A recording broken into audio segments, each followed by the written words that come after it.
എല്ലാവർക്കും നമസ്കാരം. നമുക്ക് ഇന്നത്തെ വീഡിയോ എന്ന് പറയുന്നത് കഴിഞ്ഞ ദിവസം നമ്മൾ 3 പൊസിഷൻ പഠിച്ചായിരുന്നു ഇല്ലേ? നൃത്തം ചെയ്യുമ്പോഴുള്ള 3 പൊസിഷൻ, അത് വെച്ചുള്ള എക്സസൈസ്.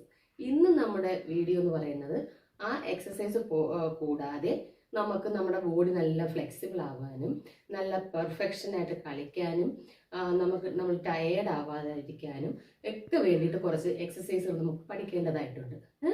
അപ്പം നമുക്കൊരു പ്രധാനപ്പെട്ട ഒരു 10 എക്സസൈസ് നമുക്കിന്ന് കാണാം.